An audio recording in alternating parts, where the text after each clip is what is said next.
Okay, we have a very, very special guest today. He's a gambling aficionado, the host of the Big Guys podcast, a true content creator in all of sports.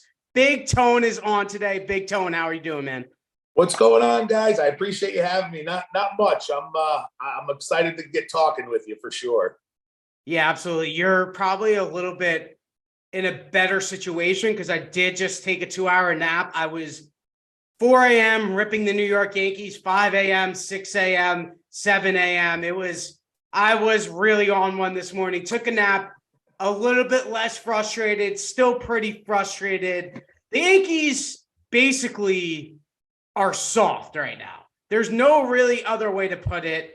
And this team is basically all or nothing when Aaron Judge is out of the lineup.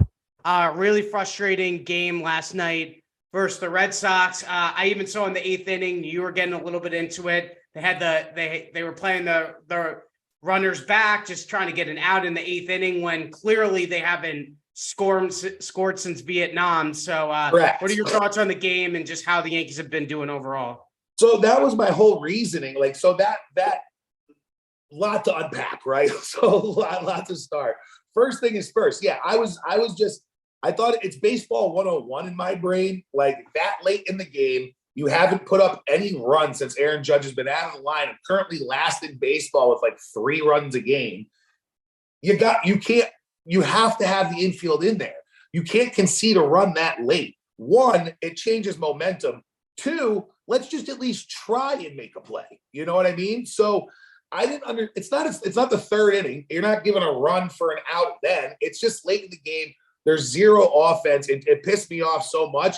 And it's a multitude of things that Boone does that drives me crazy because let's be honest, he doesn't have a team to work with right now. It's a dog shit roster. We don't have a real outfielder. We got ragtag guys around, and clearly the offense struggles when Judgy's not in there. You know, that's an issue all on its own. You can't blame him for that stuff. What I can blame him for is guys making fucking dumb base running errors, for guys having lackadaisical errors, for guys not being focused, for guys swinging at the first fucking pitch every goddamn time.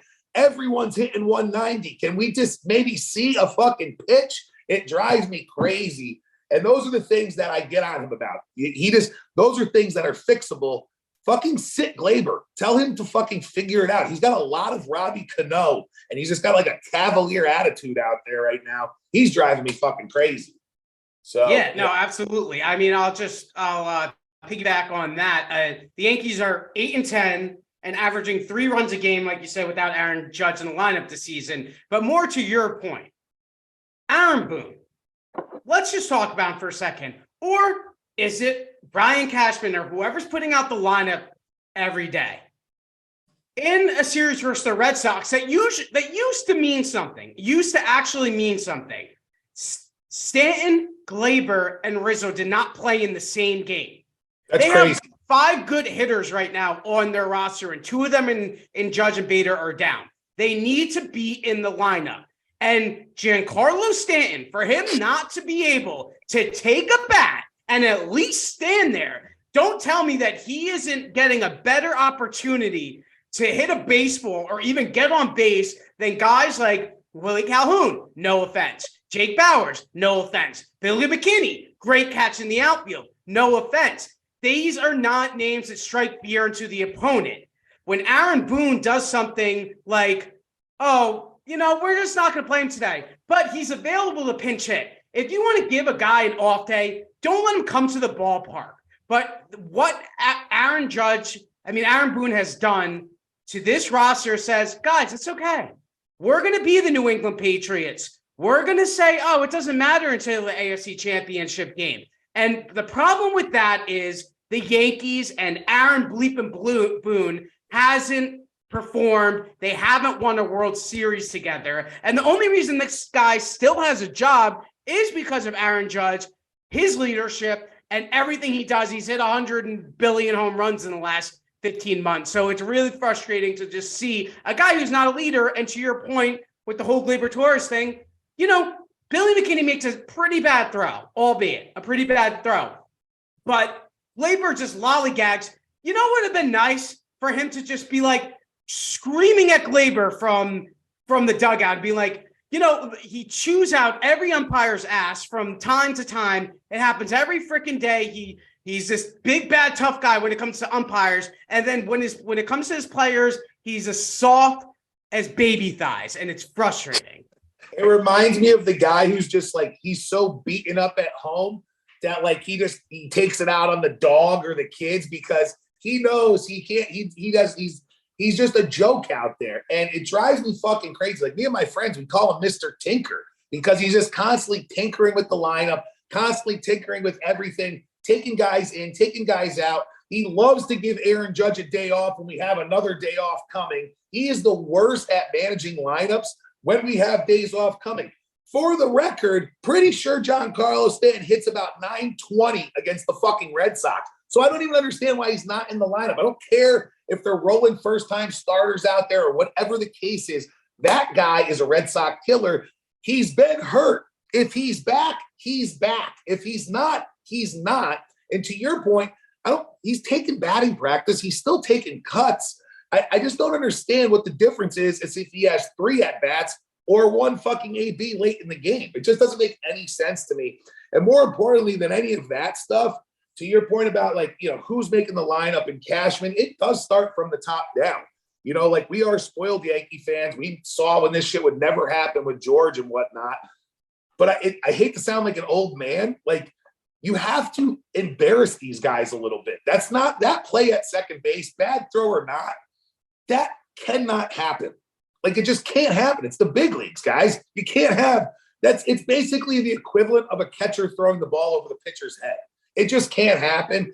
And the base running mistakes are just terrible. It feels like every pitcher is through 5 innings with 48 pitches against us. It's ridiculous. So I don't know what the fix is because listen, we've been hearing for the last 3-4 years, hey man, if we're healthy, if we stay healthy, look out, Well, at some point, why are we the most hurt team in baseball for the last 6-7 years? Like, I just don't get it. And then we got a guy we signed who hasn't even taken the mound yet. He's fucking dotting up people in batting practice. Like, yes, of course, if everyone is healthy, we're good. We can contend. The problem is we're not, and the AL East is fucking stacked, and it's not going anywhere. So we're in trouble this year. We are in some trouble right now. Yeah, absolutely. And, 9.5 games back right now, and it just really seems that they're just punting day after day after day. The only 3 teams with a higher on-base percentage in the MLB this season are the Royals, the White Sox, and the Tigers. So the Yankees have the 4th lowest on-base percentage in baseball with that roster, with that line of construction. And more to Aaron Boone, we can talk about him like, when he has his team, the Yankees can beat anyone. I was clamoring for Bruce Bochy a couple of years ago. I mean, look what the Texas Rangers are doing. Yep. There are some managers that add to a roster. Aaron Boone is not one of them. We saw Domingo Germán, Alex Cora absolutely just destroyed Aaron Boone this week. Domingo Germán the guys were stealing bases on him just like this. They like basically just boom. Anthony Rizzo gets caught stealing. I mean, just like little boneheaded mistakes. And I think that has to come from the manager. At some point, you have to point out these guys' weaknesses, their flaws. And, let's just look into these numbers. During the homestand, Anthony Rizzo was 0 for 19. Gleyber Torres was 4 for 20 with 2 home runs. All right, pretty good. DJ LeMahieu stinks, 3 for 15. Giancarlo Stanton, 1 for 14. And Josh Donaldson, 2 for 18. I mean, they scored more than 5 runs in just 2 of the 16 games without Aaron Judge this season. And their 7 total runs scored are the fewest against the Red Sox in any home series of 3+ games since May of 2013.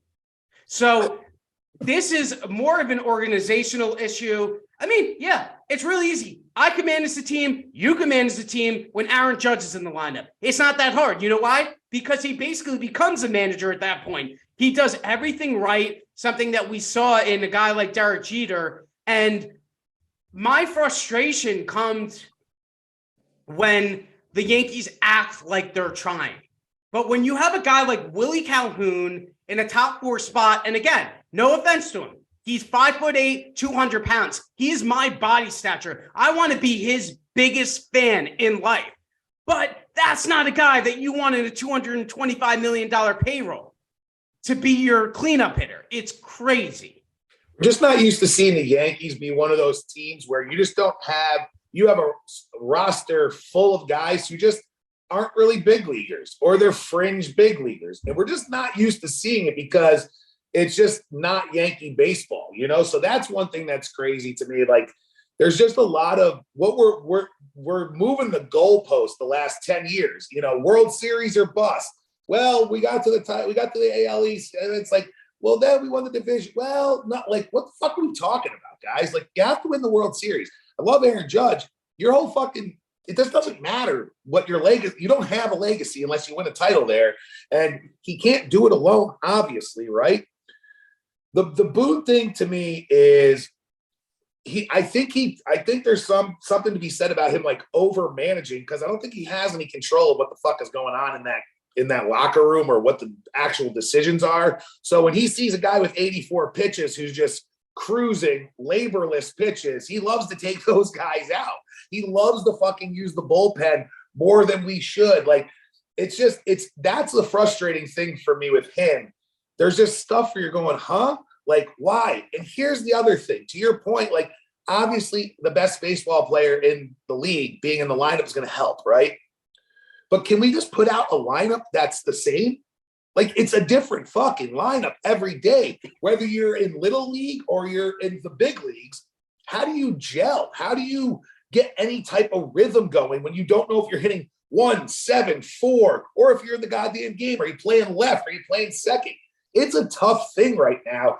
We just don't have a good roster. It's just not very good right now. It's just, and I don't know what the fix is. I really don't. I mean, those games against the Red Sox were terrible. The White Sox were terrible. I mean, it's just a bad stretch of games. We've got the Mets coming in, who might be more of a dumpster fire than us.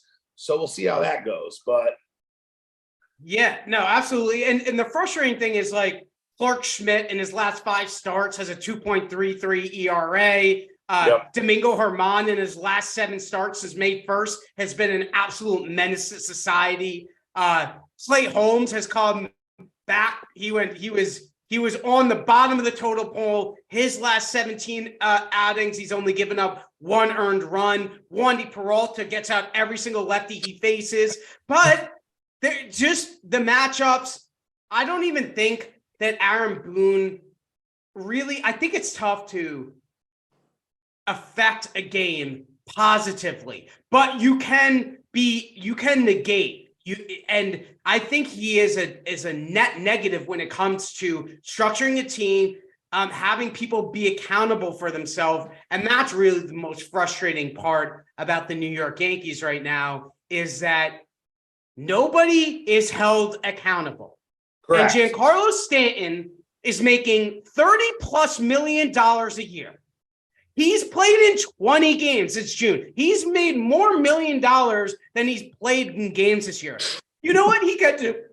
And this is for all the positive Yankee fans out there. There is a ton of them. Oh, let's go to the game. Here's a picture of a hot dog. Oh, blah, blah, blah. Chicken nuggets are good. The Judge 99 burger was really fantastic. And I'm here with my parents, and we're having a great old time.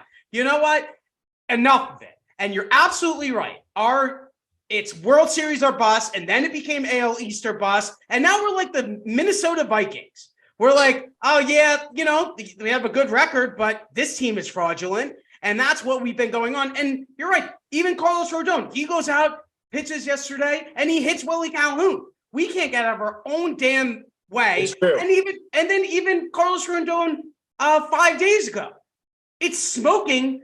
Basically, the world's ending, and he's out in Yankee Stadium throwing pitches. The guy hasn't been healthy, and we're having him like, it's just, everything they do is so stupid. And what it really comes down to, because it's frustrating, because I do work at I do contract at Yes Network sometimes, but they only care about the dollar. Well, It doesn't.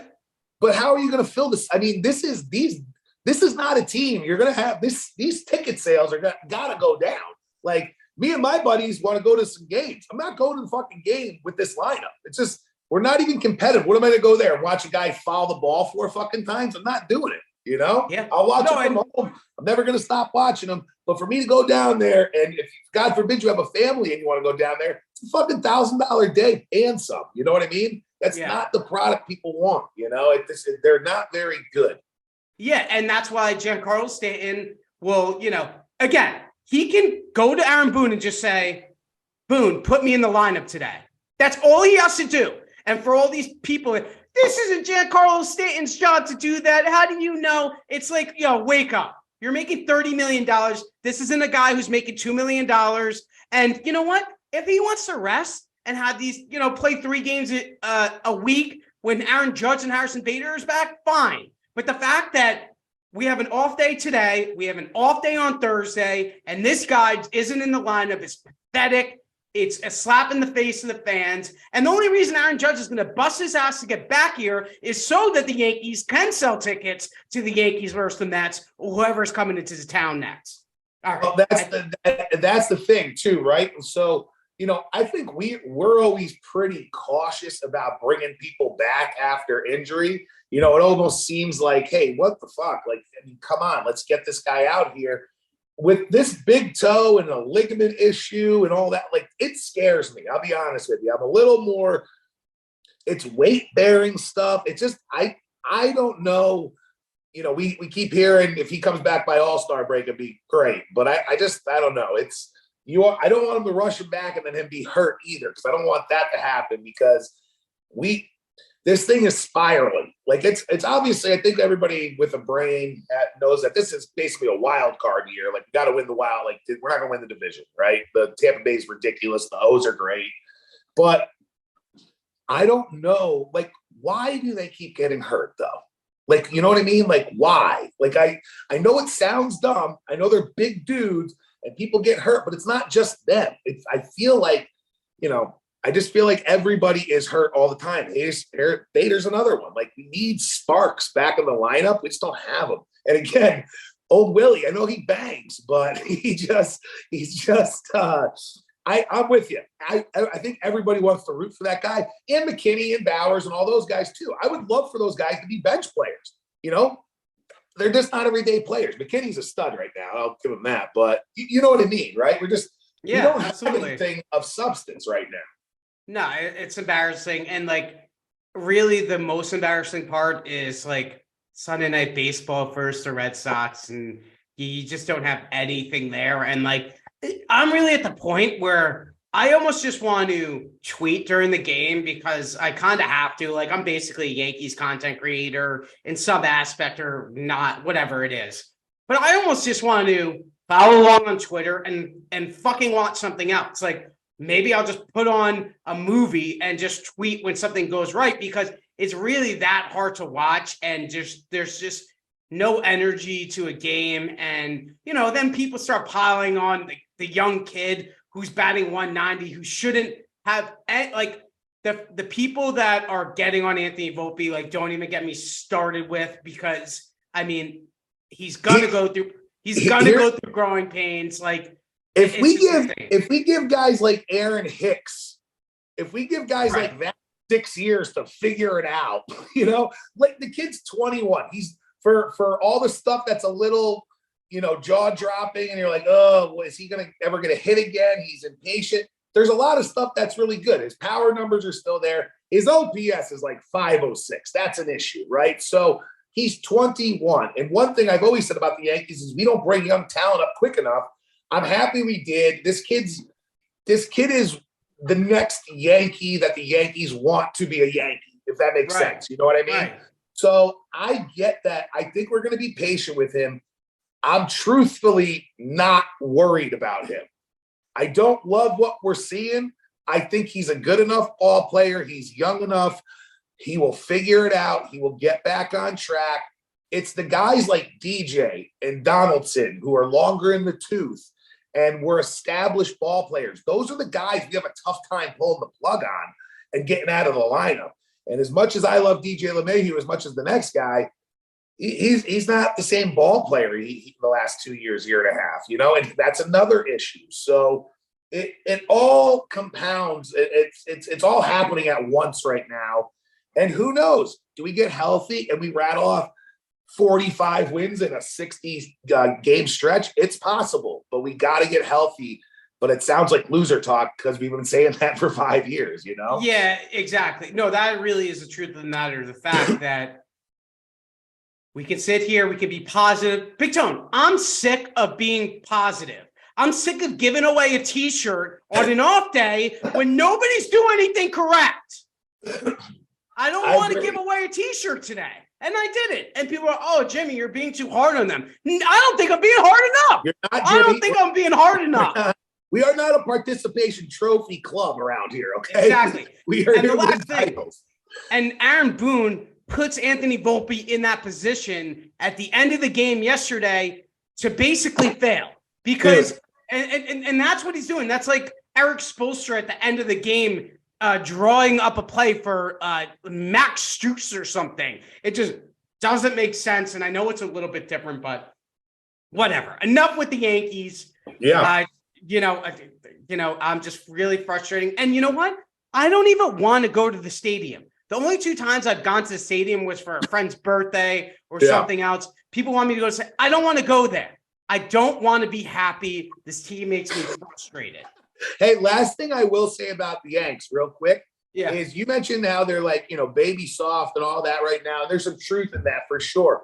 You know who's also soft is the fucking New York media. Can someone ask Aaron Boone what the fuck he's doing? The cookie cutter questions he's been getting. Like, again, I hate to just rip on Boone, but I feel like he's a baseball family, a baseball mind. It's a terrible roster. But why is no one asking him like, hey, why are you pulling this guy out with 80 pitches? Hey, why does everybody get picked off? Hey, why does Glaber look like he's sleeping out there? Like, nobody asks those questions, I feel like, enough. It's because they wouldn't, everybody's a plant, really, at the end of the day. Everybody, because, and that's the push-pull that I've had in my career. I come out and I say all this stuff, and then nobody wants to give me a chance, whether it's this guy, that guy, or the other person that works at Yes Network, or has a big podcast, or is huge in the Yankees media, because, they'll follow me. They'll take my tweets.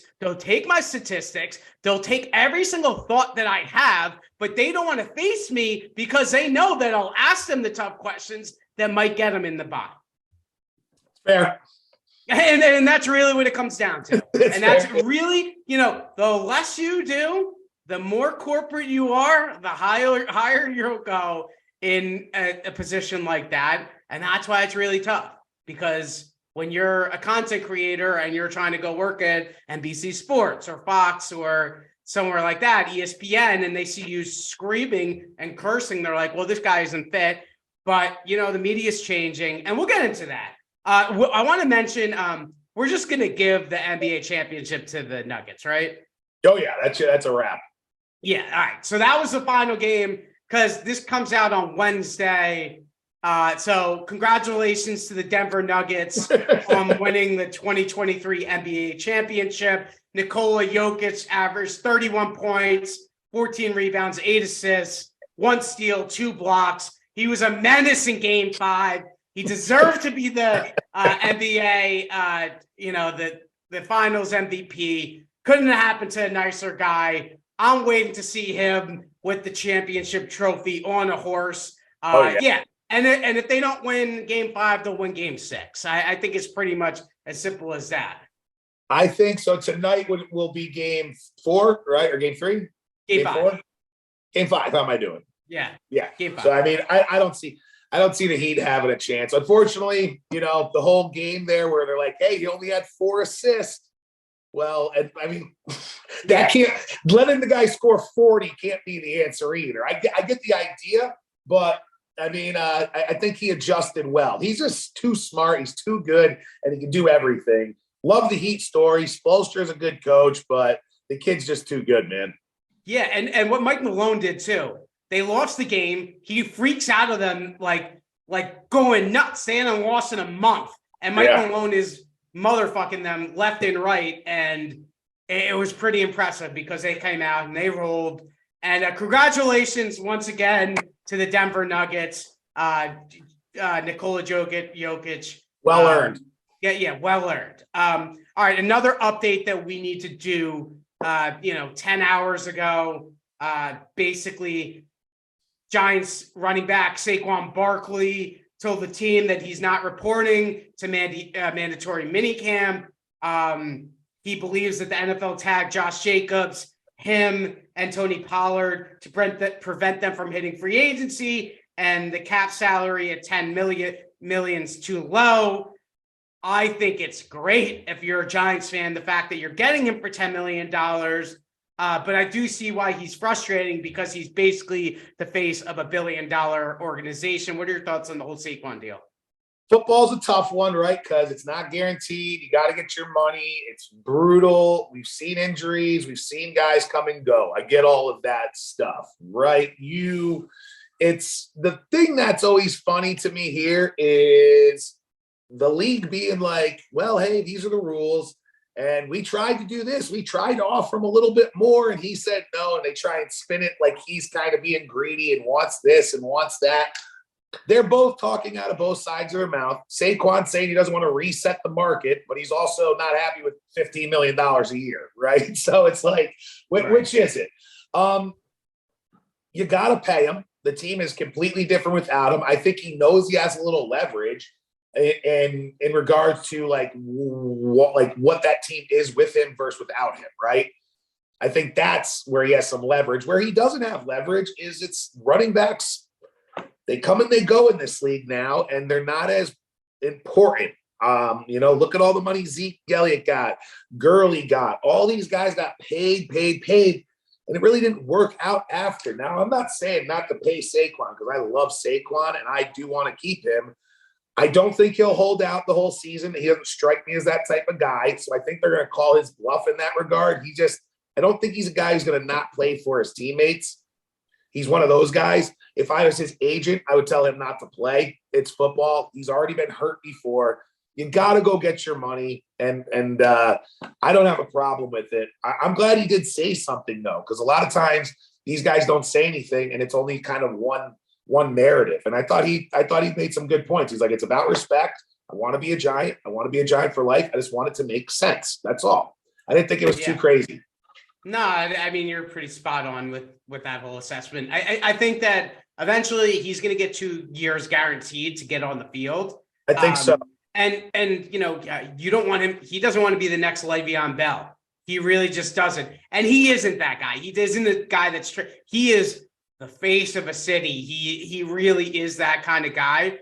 It's just frustrating. Like, he's basically the running back position, and you can look into the numbers and you dive into the numbers of all the Super Bowl winners, and you look at the top running back being paid, and it's always like $5 million or less. And the fact remains is the Giants just really aren't there. So they'll come to some sort of agreement. But if you told me that Saquon Barkley and the Giants were done and they traded Saquon Barkley to the Bills or something, I'd be okay with it, because I just think at this point, like right now, the Giants aren't good enough to win it all. And if they need to go a little bit backwards to go forwards, especially with this tough schedule, I'm here for it. No Giant fan, we have the crazy Yankee fans who will say everything positive. The really positive Giant fan will, spit on me for basically saying that. But also at the same time, like, it's a business. Yeah, it's a salary cap, and it really comes down to, like, is this running back going to get us over the top, or is he going to set us back a few years? Now, the other part of that is, I think, we saw what he can do when he's healthy, obviously, right? I'm very curious to see a second year in this offense, some more weapons around him with Waller and Hyatt, and you got some other pieces. Dimes is there with the full contract now. things settling in, that kind of thing. He does make that team better. He opens up the playbook. He makes it harder on defenses. So I'm with you, but I'm not with you in the sense, like, I get it. He goes away. The league has shown you can adjust. Like, look at KC, right? Was that a 5th round pick or some shit like that, the running back. So there's teams that have shown that you can win without a running back. I think for this team, he's still too important to it, but he's not going to be there in 5 years. I'll put it that, you know what I mean? It's going to be a couple years, I think, but I love the Giants. We'll see what happens. Schedule's a beast, but that'll all work itself out. I'm pretty confident in that. Yeah, and I really just had to mention it because it's June. It's June. There's nothing really going on. We can only scream at the Yankees for so long. I wanted to ask you this because I was going through your Twitter profile and I see you have this tweet pinned. Jeff Nadeau was let go at Barstool Sports for trying to renegotiate during the middle of his contract. And you tweeted later that day, big tone here, for fuck's sakes, just give me the ball already. What is your relationship with those guys over at Barstool? And is that why is that a dream job of yours? So I'm older. I'm 37. I grew up kind of like during those Barstool, early days or whatever. So I've been a fan of them for a while and I follow those guys. And, I've always wanted to do for example, I started doing this content thing because I like to do stand-up comedy and open mics and stuff like that. Then COVID happened and there's nothing really to go do. So I started doing some videos. And a couple of people at Barstool saw them and liked them and just started kind of following along. And, were saying nice things about me. So I got an opportunity to do a few things with Barstool. But ultimately, Portnoy's just not a huge fan of what I do. And so there was a whole thing that, came out last year where there's a video. He's like, no, I like Big Tone. He's just, I just think some of the stuff he does is cringy, that kind of thing. Right. So, it's the internet. Right. So, things go one way and another. And, it became a talking point as far as my little world of the internet goes. But I'm fairly friendly with Jerry and KFC and Clem and those guys, and they've been good to me. So, as far as the freedom they get, there's just a bunch of stuff. They're allowed to do anything from a content standpoint, and the resources they have and the people that you can work with to bounce different ideas off of. I think that's what's intriguing to me about it. I'm a clubhouse guy. I get along easily with people, I think, and I think that's the biggest thing for it is kind of just the freedom of creation, if you will, and kind of just being able to do what you want. I have a regular job and I do well for myself, and it would definitely be a pay cut, going to work for something like that, but I would do it because it's doing this kind of stuff. It's an itch that it's weird. You got to kind of scratch it, and I enjoy it, but that's where that all came up. So I have some pretty awesome fans. I have some people who are pulling for me in regards to the Barstool thing. Do I think it'll happen? I don't know if it will. I think if it was going to happen, it probably would have already. But just like anything else, you just kind of keep doing stuff and different opportunities come up. I've had quite a few people actually reach out to me in different areas, and I just, nothing's made sense. So we're just going to keep doing our own thing for right now. Dude, it's hard to get in the so I've been working behind the scenes in the sports industry for the past 8 years, and I just started the show because I wanted to get kind of in front of the camera. I applied to be Portnoy's guy back in 2018. I met with him. He told me I was too old to be his minion. We kind of left it at that. They wanted me to do some closed captioning stuff. I think their content is elite. I don't know if being in there, how great it would be to actually be part of it. But also at the same time, like you said, you're basically doing the same exact stuff as you would be doing now. You're giving out your golf picks every single day. You're at Saratoga, you're running and you're giving your picks. So I do see it as a fit. And I think that I really do think guys like me, you, other people from New York, once Big Cat and those guys leave and go to Chicago, I think there's going to be a huge void in that New York City office. So don't ever say never, because I really do think that they're going to need to bring in some guys with energy like myself or like yours. So keep grinding and don't let anybody say listen, every single day, somebody calls me an asshole on the internet. Oh yeah. Don't let anybody, and I know you know, but don't let, because one guy doesn't think even it doesn't matter who it is, because one guy tells you that he didn't like what you did a certain day doesn't mean anything. I've been the highest of highs when I went viral in 2019 and everybody wanted to talk to me and everybody wanted to get me on, Jesus and Mero and all these different things. And, then the pandemic happens and, you're getting 7 likes because you don't even know what to do with any content because there's no sports on. So the ebbs and flows of life. So I wanted you to come on here because I see you grinding, and that's more important than anything. Like I had, people that know like the Mets organization really well and the Yankees organization, and they're the ones asking the questions at the podium. But it's nice to talk to somebody who is grinding every single day, who is putting out his own parlay and sweating with the people. So you do have fans out there, whether or not you really feel that from time to time. But I just want to give you that, and shout out to Jerry for basically saying that he was like, dude, give this guy a chance. So you have people in your corner, and that guy is a budding star, and you never know what's going to happen. So just keep on plugging away, because you don't. And I appreciate that, those kind words. And that's one thing I've always been pretty good at, not everyone's going to like everything, right? Right. What perfect world do I think I live in? And it'd be irresponsible of me to think everyone's going to like me. It's just not how the world works, right? But I try to just kind of do something every day and be consistent and have fun with it. And I've always said a while ago, like, when I stop having fun doing it, I'll stop doing it. But it's fun. I do like doing it. I love interacting with people. And the Barstool, job or no job, the influence they've had as far as like helping me or growing my following, they're so big, and their fans are so rabid as far as loyalty goes. I caught some runoff of that, and I'm not naive to that, so I appreciate everyone who watches, and I appreciate, I get a lot of cool messages from people. Like I always tell people, like, because my friends or, people see stuff and they're like, how do you deal with people just talking shit all the time? And it's like, that's just the stuff you see. It's 95% of people are pretty fucking solid, and it's just the other people just breaking balls, So I'm enjoying it, just looking for some laughs, win some cashish. That's about it, Yeah, absolutely. No, I just see you grinding. So like there's that mutual respect, and I see it, and just keep on going for it. And that really does get to a point where it's like, and like I have to check myself sometimes too, because like I'm a huge Yankees fan, but like sometimes it's just not fun. Like, the dog days of summer, it just really isn't. And like there are guys in the media. I know.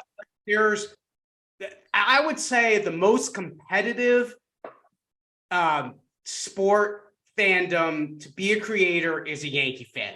There's 20 guys out there that knows all the statistics and women that know the statistics, or they have a niche this way where they're at the ballpark. I've had guys on like Mario Gomez, who's been at 39 baseball games that you can't compete with, and you have to find your own niche within that to be, and it's tough when you're the guy who's positive, who's giving out shirts and saying what's on his mind, and that starts taking a nosedive and people start to turn on you. You're like, well, no. I'm going to stick to my own guns, because the irrational Yankees fan was the one who went and made me go viral. And the irrational Yankees fan is the one who made these people say, oh, this guy's really got something. He's a psychopath. But when you're in the content creation game, that's kind of what you want from people. Yeah. And people are always going to turn into the misery stuff way quicker than they're going to turn into the good stuff. Like, for example, when March Madness gets going, I got quite a few eyeballs watching. And, when we're winning games, it's great. People are having fun. But if I go on like an 0 for 12 streak, the views double, the comments double. People love to see a train wreck, if you will. And that's sick in its own right. But it's human nature to a certain degree. Yeah, and that's why I somewhat got out of the like predicting games thing, because I'll win. I remember 2 or 3 years ago, I won 11 straight NFL games. And then I went like 0-4, and people are bashing me. I'm like, I don't need this in my life. I really don't need this. I'll just click on FanDuel, no free ads, but I'll click on FanDuel and put my bet in and go my separate ways. But I really appreciate you coming on. And we'll have you back. I like, this was such, I want to get into the gambling talk and talk stuff with you. Like, but there's really nothing to talk about right now as far as it comes with predictions. When the football season comes around, we can get really into it, and I'll definitely have you on again for sure. Yeah, I appreciate you having me. And like I said, on my Twitter and during the football season, I do touchdown, Tony touchdown. I give out some touchdown plays. So I do that every week. We were a killer last year. So I do it a little bit with home run plays too, but I would love to come back. Any gambling questions you have or whatever, but I appreciate all the kind words. I can't say enough good things about you, and you've been a good follow and good to me. So I appreciate it.